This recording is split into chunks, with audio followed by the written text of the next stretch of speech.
Bonjour à toutes et bonjour à tous. Démarrage aujourd'hui d'une nouvelle vidéo sur Zack Snyder. Alors, qui est Zack Snyder? C'est un réalisateur, mais aussi scénariste et producteur américain, né le 1er mars 1966 et qui a donc aujourd'hui 55 ans. Zack Snyder démarre sa carrière non pas dans le cinéma, mais bel et bien dans la pub, avant de se tourner vers le clip ou le court-métrage. Alors, on va le retrouver notamment à la tête du clip Love is a Crime de Lizzie Borden. Puis en 90, on le retrouvera. Le clip a été tourné en 89 et en 90 on le retrouvera pour le court-métrage Michael Jordan's Playground. Court-métrage dont je pourrais pas vous parler réellement plus en détail, même si vous pouvez le trouver assez facilement. Et il va ensuite enchaîner jusqu'en 95 par une série de clips. On va le retrouver notamment sur You're So Close de Peter Murphy, Tomorrow de Morrissey, Somebody to Shove de Soul Asylum, Black Gold de Soul Asylum également, In the Middle de Alexander O'Neal, World of Swirl de ZZ Top, I Know de John Faris ou encore Leave Virginia Alone de Rod Stewart. Ensuite, il disparaît plus ou moins, ou il retourne dans la pub, et en 2004, on va le retrouver à la tête d'un film très attendu, L'Armée des Morts, le remake du fameux Dawn of the Dead de George Romero, un des plus grands films de zombies existants. Alors forcément, avec son esthétique de pub, et étant donné le message du film, on peut croire que Zack Snyder va totalement louper le film. Heureusement, ce ne sera pas le cas. S'il réalise L'Armée des Morts, il n'en écrit pas le scénario, qui est confié à James Gunn, pas n'importe qui donc, avec tout de même la participation non créditée de Scott Frank et Michael Tolkien. À la musique, on a Tyler Bates, avec une musique additionnelle de Tree Adams, et à la photo, Matthew F. Leonetti. Au casting, on retrouve Sarah Polley, Ving Rhames, Jack Weber, Mickey Pfeiffer, Ty Burrell. On retrouve également par exemple Matt Frewer ou Ken Foree et Tom Savini, qui avaient joué ou fait les effets du film original. Zack Snyder n'a donc pas choisi le projet le plus simple pour ses débuts de cinéaste. Un remake d'une œuvre culte, le fameux Zombie du grand Romero. Alors autant dire qu'il s'est pris une volée de bois vert avant même la sortie des premières images. Il faut dire que jusqu'ici, Schneider est surtout connu pour son travail dans la pub, et le film de Romeo est connu pour être, outre un excellent film de zombies, une critique de la société de consommation. Ce serait oublier que Schneider a toujours eu un style marqué et n'a jamais caché ses ambitions de percer dans le long, la pub n'étant qu'un emploi alimentaire pour lui. Mais un deuxième doute assaille rapidement les futurs spectateurs. Les zombies courent, un moyen de surfer sur la vague de 28 jours plus tard? Peut-être, mais cela s'avère vite justifié par un film fondamentalement moderne qui conserve en sous-texte la critique émise par Romero, tout en supprimant quasiment totalement l'humour de l'œuvre. Le résultat est donc forcément plus sombre, un peu moins libre, mais transpire néanmoins d'un amour véritable pour le film original. Par exemple, le personnage joué par Ken Foree dans l'original est ainsi remplacé par un autre, joué par Ving Rhames. Le parallèle entre les deux acteurs est flagrant. Pour le reste, Schneider a décidé, plutôt que de copier plan par plan le film de Romero, de le transférer dans une œuvre plus actuelle et donc plus facilement acceptée par les studios. L'aspect politique est donc plus dilué, mais transparaît par quelques saillies, parfois un peu maladroites, mais logiques pour un premier long. Schneider n'a jamais fait dans la subtilité, mais ça n'empêche pas de livrer un film de zombies tourné vers l'action diablement efficace, qui n'atteint pas le niveau de l'original, mais s'avère être une vraie réussite dans son genre. Et puis bon, s'il avait porté un autre nom, on lui aurait reproché de copier trop souvent Zombie, non? Ou tard, ils vont réussir à entrer. Notre bébé va s'en sortir. Ce n'est qu'une question de temps. Il arrive. Ils vont trouver un moyen. Oh Seigneur.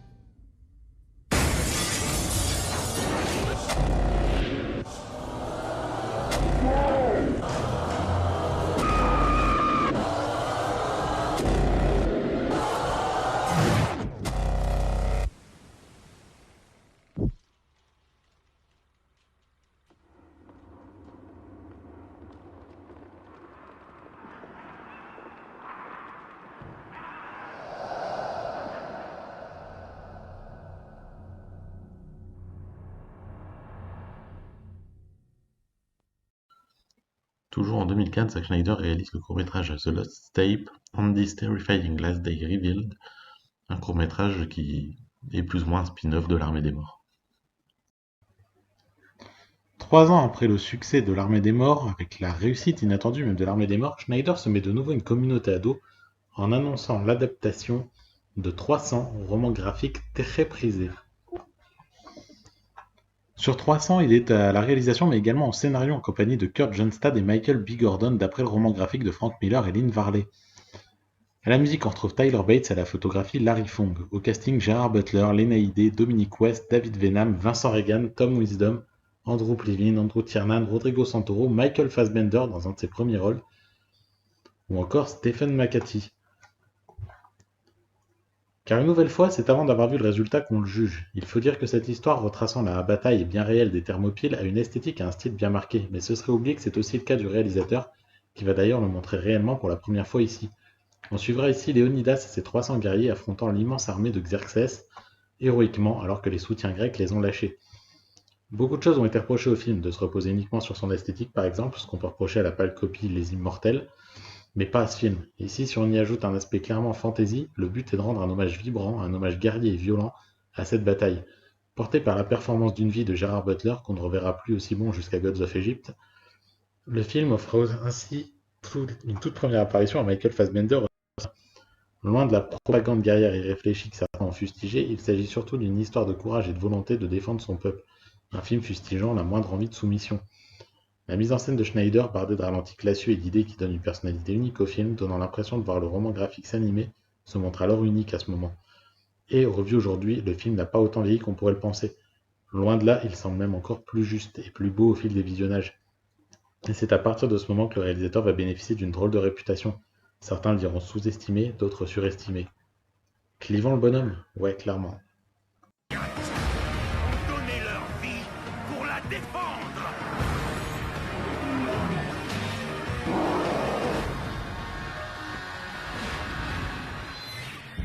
Spartiates, ce soir, nous dînons aux enfers.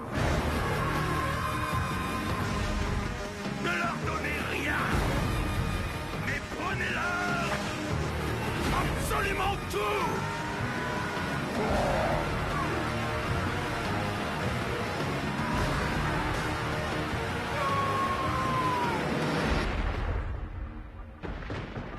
Une nuit de fureur nous attend.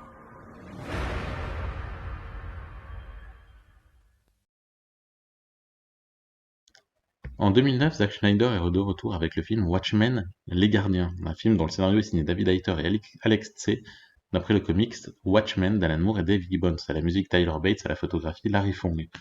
Au casting, on retrouve Patrick Wilson, Jackie Earle Haley, Malin Ackerman, Billy Crudup, Matthew Good, Jeffrey Dean Morgan, Carla Gugino, Stephen McCarthy ou encore Matt Frewer.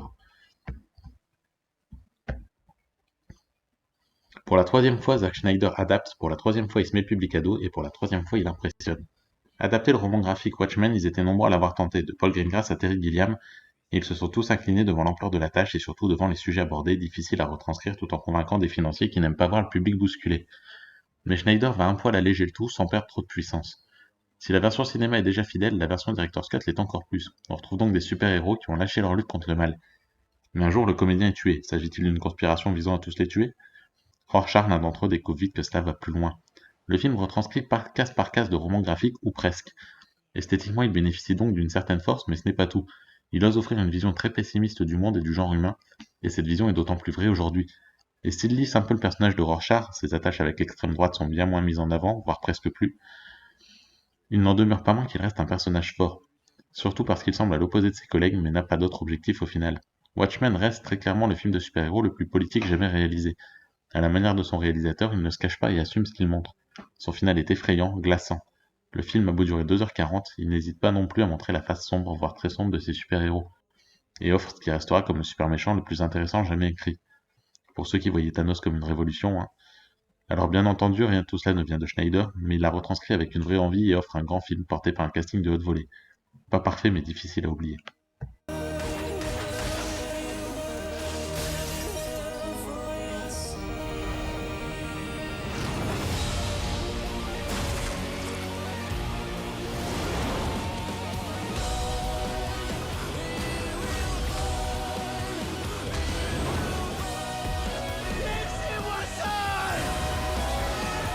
Le monde lèvera les yeux et criera « Sauvez-nous !» Et dans un murmure, je dirai « Non !»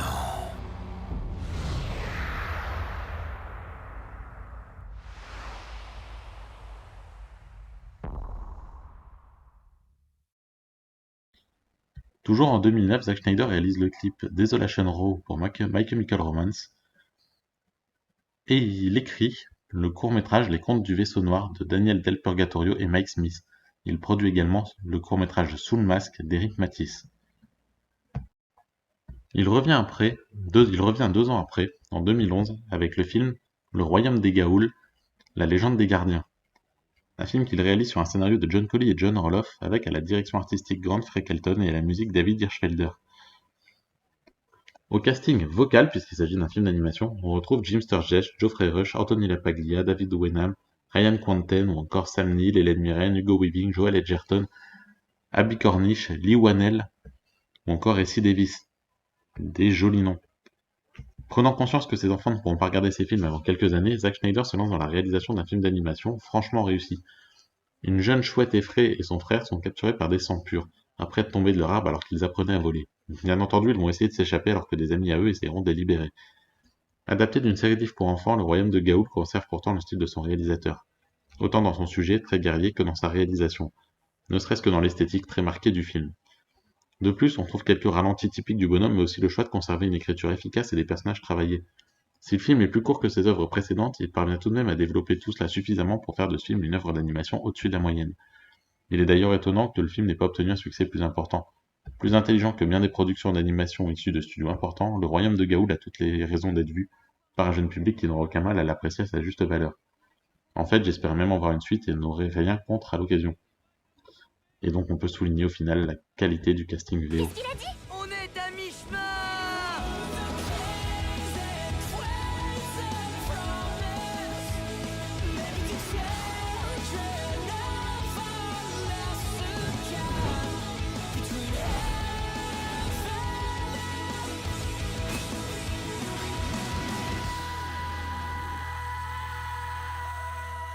Un jour, toi aussi, tu peux devenir un grand gardien.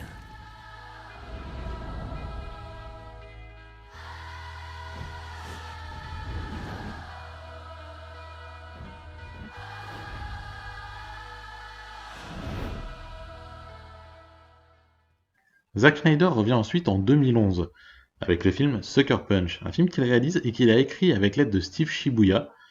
À la musique, on a Tyler Bates et Marius De Vries, et à la photo, de nouveau Larry Fong. Au casting, on retrouve Emily Browning, Abby Cornish, Jenna Malone, Vanessa Hudgens, Jimmy Chung, Carla Gugino, Oscar Isaac, John Hamm ou encore Scott Glenn. Taxé de réalisateur de films pour mec macho après 300 et de tout un tas d'autres choses peu reluisantes, alors que ses films surprennent positivement à chaque fois, Schneider propose ici son premier film d'après son propre scénario. Et ce, même si ce film est coécrit. Pourtant, dès la scène d'intro, il nous embarque autant dans son film que dans une certaine forme d'horreur, entre la violence d'un homme sur une jeune fille, une mort accidentelle et l'arrivée dans un asile, le tout sur une excellente reprise de Sweet Dreams. Le film va continuer sur sa lancée, car dans cet asile, les femmes sont maltraitées. Et alors, Baby Doll, Emily Browning, va tenter de s'évader et aider d'autres patientes. Pour cela, elle va danser pour faire diversion. Mais pour supporter l'horreur de la situation, elle va aussi s'enfermer dans des mondes qu'elle va créer, l'occasion de créer des samouraïs géants, des zombies nazis, des dragons. Bref, des mondes horribles, mais quand l'horreur n'est pas humaine, il devient plus simple de la combattre. Et c'est dans ces mondes qu'elle va enfin trouver la force de combattre tout cela et comprendre qu'elle est bien plus forte qu'elle ne le pense et qu'elle peut vivre heureuse si elle accepte de se battre et de se libérer de la domination qu'on souhaite lui infliger.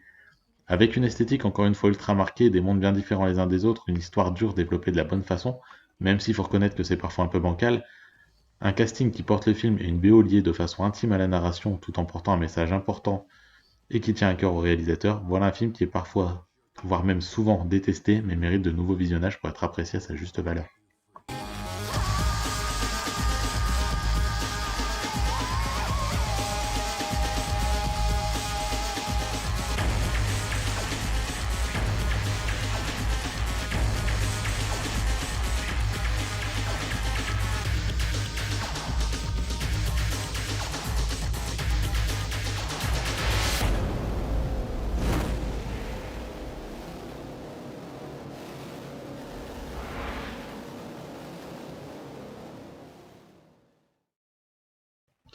En 2013, Zack Snyder est enfin à la tête de son film de rêve, un film Superman, ici appelé Man of Steel, sur un scénario de David Goyer, avec à la photographie Amir Mokri et à la musique Hans Zimmer. Au casting, on retrouve Henry Cavill, Amy Adams, Michael Shannon, Russell Crowe, Kevin Costner, Diane Lane ou encore Laurence Fishburne.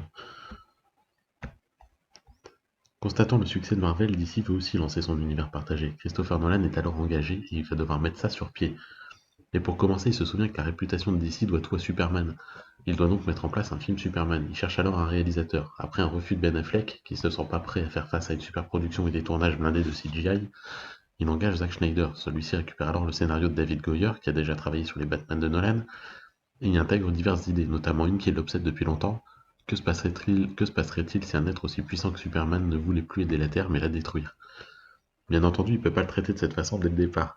Il détourne alors légèrement la chose, démarrant sur une séquence assez surprenante dans laquelle Jor-El envoie son fils sur Terre pour le sauver de la destruction de Krypton. Le film en profite pour présenter Zod, qui sera donc le méchant du film. Ensuite, le film va passer pas mal de temps à nous présenter des séquences posées dans lesquelles on va découvrir Clark Kent, son état d'esprit, ce qui va l'amener à découvrir qui il est et devenir Superman. Le tout avant une dernière heure guerrière avec de nombreux affrontements qui vont pousser l'idée d'origine de Schneider encore plus loin. Ici, ce sont deux êtres surpuissants qui s'affrontent sur Terre, et le combat de Superman pour l'humanité va causer également de nombreux dégâts. Et si cela reste en surface de ce film, ce qui lui sera d'ailleurs énormément reproché, ce sera pourtant le sujet qui va amener les événements du film suivant du réalisateur. Bluffant esthétiquement avec toujours ce sens de la mise en scène qui rend le tout lisible tout en étant puissant et violent, sans oublier de développer des personnages. Man of Steel est un film qui a réussi dans de nombreux domaines, jusqu'à son casting, pour ce qui était une introduction fort convaincante au DC Universe. Ils trébucheront, ils tomberont.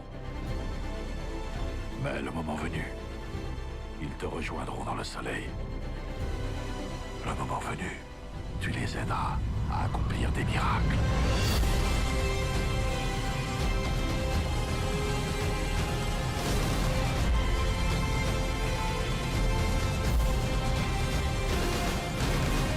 Vous imaginez que votre fils est à l'abri?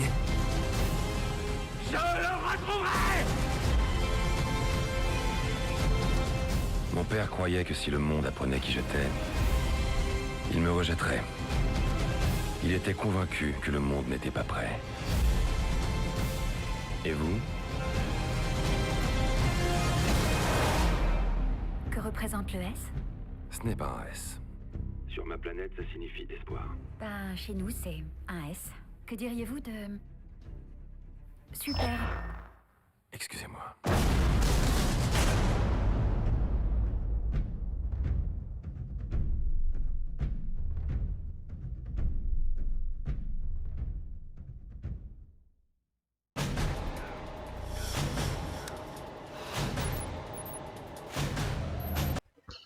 La même année, Zack Snyder réalise un court film animé pour fêter les 75 ans de Superman.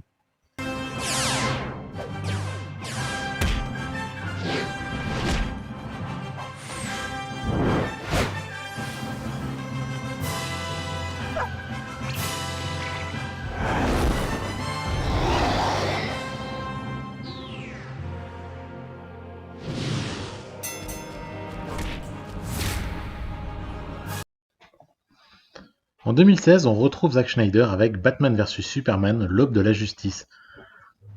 Un film qu'il réalise sur un scénario de David Goyer et Chris Terrio, avec à la photo Larry Fong et à la musique Hans Zimmer et Junkie XL. Au casting, on retrouve Ben Affleck, Henry Cavill, Amy Adams, Jesse Eisenberg, Diane Lane, Lawrence Fishburne, Jeremy Irons, Holly Hunter, Gal Gadot, Lauren Cohan, Michael Shannon. Bref, une sacrée brochette d'acteurs. D'ailleurs, on croise aussi rapidement Jeffrey Dean Morgan, Patrick Wilson, Chris Pine, Saïd Taghmaoui ou encore Sharon Heath et Jenna Malone. Même Kevin Costner, Ezra Miller, Carla Gugino. De sacrés noms. Les réactions mitigées obtenues par Man of Steel n'auront pas empêché Zack Snyder de se retrouver à la tête du film qui doit lancer le DC Universe. Pourtant, c'est rapidement la peur qui s'en est emparée des spectateurs. Lorsque le projet Batman vs Superman est annoncé, tout le monde s'emballe. Et puis, Ben Affleck, envisagé comme réalisateur de Man of Steel quelques années avant, est annoncé dans le costume du Chevalier Noir. Derrière, les réactions négatives s'enchaînent. Les premières images sont attirantes, mais les réactions négatives des projections presse, les rumeurs les plus folles, Zack Snyder serait viré de Justice League, la Warner détesterait le film, et les premières critiques achèvent les spectateurs. Pourtant, le voir se planter me ferait sacrément mal. Au moment où Superman va enfin Zod, Bruce Wayne est à Metropolis et voit le carnage sous ses yeux. Des milliers de victimes collatérales, directes ou indirectes, une ville détruite, il ne pourra faire autrement que de se demander si laisser un extraterrestre agir de la sorte est une bonne idée. Le film démarre en nous rappelant rapidement les origines de Bruce Wayne et de Batman. En quelques minutes, le temps du générique, au passage très sobre. Lorsqu'on vient hors film, on apprend que Batman est là depuis 20 ans, qu'il a perdu foi en l'humanité et ne continue à sauver les citoyens de Gotham que parce qu'il se doit de le faire. Mais il sait que rien n'y fera, que la pourriture restera toujours. En face, un Superman christique au possible, sauve tout le monde mais cause des dommages collatéraux. Fatalement, ils vont finir par s'affronter. D'autant que Lex Luthor, un homme incroyablement intelligent mais aussi un brin dérangé, va tout faire pour les y pousser. C'est avec cette histoire que le DC Universe se lance autour d'un film qui, il est vrai, met du temps à démarrer. Pendant une bonne heure trente, on assiste essentiellement à des dialogues et à tout un univers qui se construit.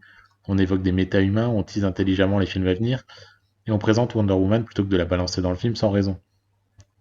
Contrairement à la concurrence, on sent ici que l'univers est pensé et non pas construit à l'arraché. De plus, la tonalité très sombre des événements les replace dans le contexte politique d'aujourd'hui. On ne parle pas de lutte de super-héros contre des super-méchants, on parle de citoyens à protéger, de peuples à sauver. Et après cette longue intro, le film s'emballe alignant des effets visuels de toute beauté, de vrais moments d'émotion et surtout des performances d'acteurs intéressantes avec de bons choix de casting. J'ai beaucoup entendu dire que Jesse Eisenberg était très mauvais. Pour moi, il incarne un psychopathe totalement convaincant et effrayant par son intelligence. Wonder Woman est loin d'être une excuse et elle hérite même de la meilleure exposition lors de la bataille finale. On pourra s'insurger devant le rôle de Lois Lane qui sort d'on ne sait où à chaque fois et en sachant exactement quoi faire, mais pour le reste, je trouve que l'univers à venir est très bien lancé et que les erreurs de Marvel ne seront peut-être pas répétées. En fait, à la fin de ce film, j'étais nettement plus emballé par DC grâce à ce film. Moi, il t'arrive de saigner. Ça viendra.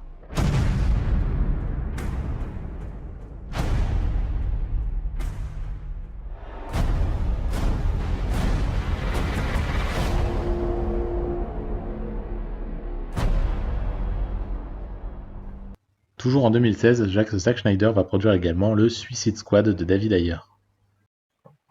Et donc, malgré les critiques qui ont plu sur Batman vs Superman, et ce malgré celle qui vantait sa version longue, Zack Snyder va revenir pour réaliser malgré tout Justice League, film qu'il réalise sur un scénario de Chris Terrio et Joss Whedon, on verra pourquoi après. D'ailleurs, le film sera aussi réalisé par Joss Whedon, avec à la photographie Fabian Wagner et à la musique Danny Elfman. Au casting, on retrouve Ben Affleck, Gal Gadot, Jason Momoa, Henry Cavill, Ezra Miller, Ray Fisher, Amy Adams, Jeremy Irons, Diane Lane, Connie Nielsen, J.K. Simmons, Sharon Hinds, Amber Heard, David Thewlis, Billy Crudup, Robin Wright, Holt McCallany, Jesse Eisenberg, Joe Manganiello ou encore Kevin Costner.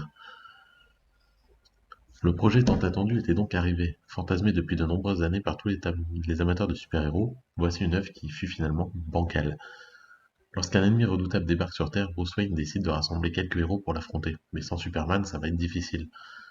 Le film commence d'ailleurs assez mal, avec une scène assez inutile et un effet spécial raté pour masquer la moustache que portait alors Henry Cavill sur le tournage. Mais la suite suit la route empruntée par Zack Snyder sur sa saga. On découvre un monde sans espoir, sans la lumière apportée par Superman. Des scènes comme celle-là, le film en comporte quelques-unes et donne envie de voir le résultat si l'œuvre de 3 heures pensée par Snyder et Terrio était restée telle quelle.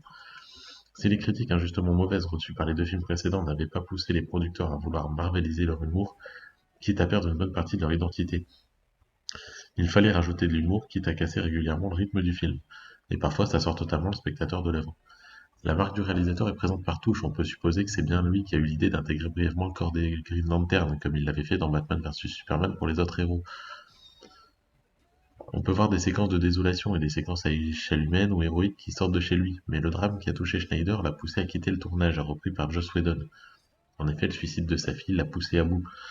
Lui aussi essaye d'imposer sa patte, entrant en conflit avec celle de son prédécesseur. De fait, on se retrouve avec un film franchement divertissant, mais qui semble amener le DC Universe sur une route que j'aurais préféré qu'il se garde d'emprunter. En l'état, la patte du réalisateur de Sucker Punch reste suffisamment présente pour qu'il nous fasse plaisir, mais la suite reste d'être nettement plus quelconque. La n'est pas finie. Toi, t'es un pote.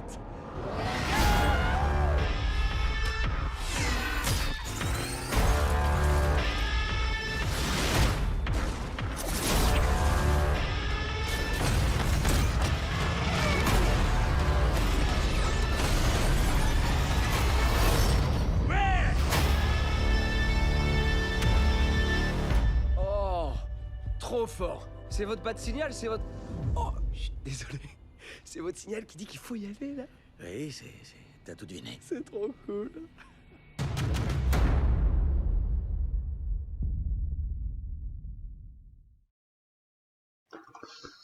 Malgré son départ de Justice League, Zack Snyder ne reste pas inactif. En 2017, il sort également le court-métrage Snow Steam Iron.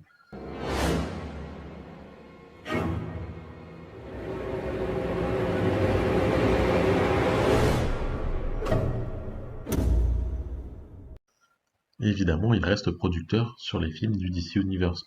On le retrouve ainsi jusqu'en 2021 sur la production des films Aquaman et Wonder Woman 1984. Contre toute attente, en 2021, Zack Snyder a obtenu le droit de sortir son Director's Cut de Justice League, sa version. toujours sur un scénario de Chris Terrio évidemment, mais sans les ajouts de Joss Whedon, avec toujours à la photo Fabian Wagner et à la musique Tom Holkenborg. Du coup, on a des changements aussi à ce niveau-là. Au casting, évidemment, on retrouve un casting plus ou moins similaire. On peut tout de même ajouter quelques apparitions, notamment celle de Jared Leto. On l'aurait espéré en désespérant, puis attendu la boule au ventre. Mais le voilà, il est là, le fameux Schneider Cut.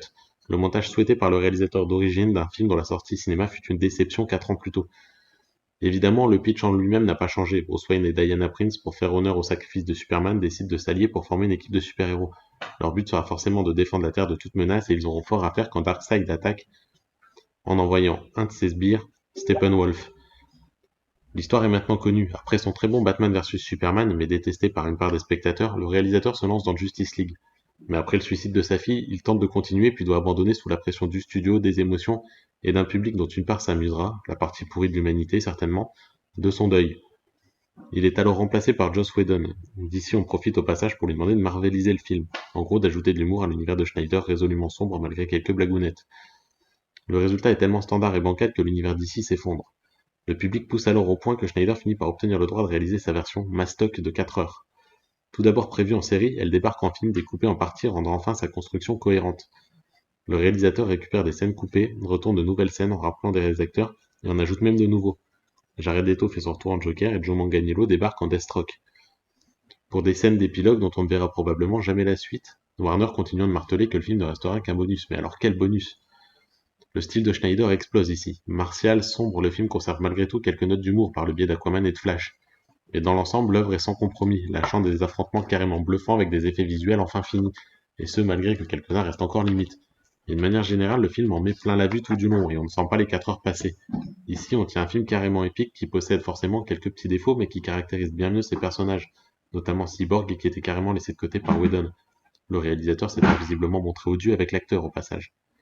Quitte à voir un film de super-héros, c'est le genre de film qu'on veut voir. Des héros qui prennent des poses iconiques dont les moments de gloire ne se résument pas à quelques blagues pour désamorcer les conflits, mais bien des moments de bravoure. Et pour ça, Justice League fait carrément le boulot. Alors est-ce que c'est la version ultime ? Ouais, et de loin. Contre ses ennemis. On disait que l'ère des héros était révolue.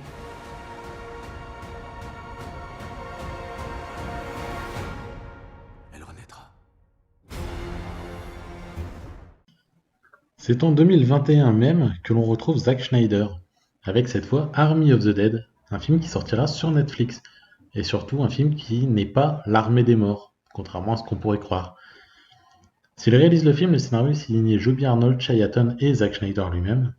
À la musique, on a Junkie XL, et la photographie, et Zack Schneider également. Au casting, on retrouve Dave Bautista, Ella Purnell, Omari Hardwick, Anna de la Reguera, Theo Rossi, Matthias Schweighöfer, Nora Arnezeder, Hiroyuki Sanada, Gareth Dillahunt ou encore Tig Notaro. Après avoir bouclé son remontage Mastoc de Justice League, Schneider est parti se faire plaisir avec un retour au film de zombies pour ce qui, au départ, devait être la suite de son remake de l'Armée des morts. Scott Ward est engagé par un type pour effectuer un braquage à Las Vegas. Problème, la ville a été cloisonnée derrière un mur depuis qu'une invasion de zombies a eu lieu. Scott monte alors son équipe pour traverser l'Armée des morts.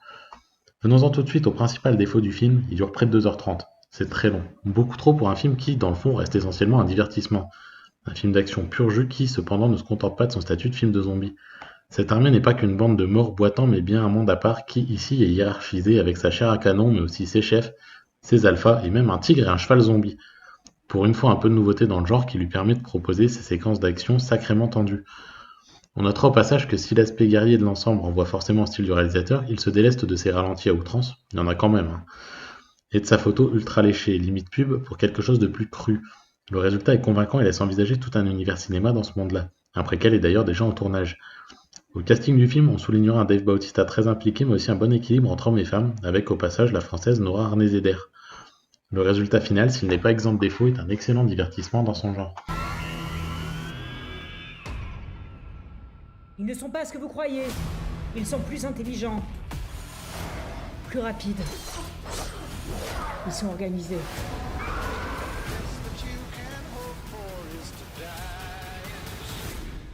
Oh, scheiße.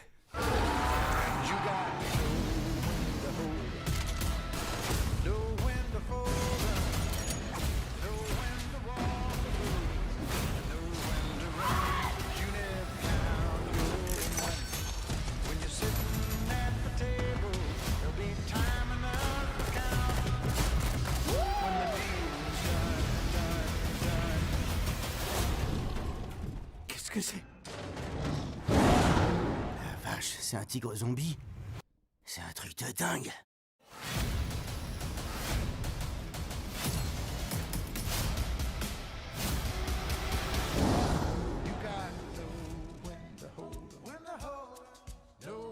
Mais ce ne sera pas tout en 2021, puisque Zack Snyder, on va le retrouver sur plusieurs petites choses, notamment la réalisation de 2 épisodes de Army of the Dead Lost Vegas, une série animée sur Netflix inspirée donc de Army of the Dead. On va le retrouver également à la production de The Justice League, le film de James Gunn, mais aussi de Army of Thieves de Matthias Schweighöfer. Il va donc ici s'occuper de l'histoire et aussi donc de la production. Zack Snyder, c'est donc avant tout un artiste du divertissement.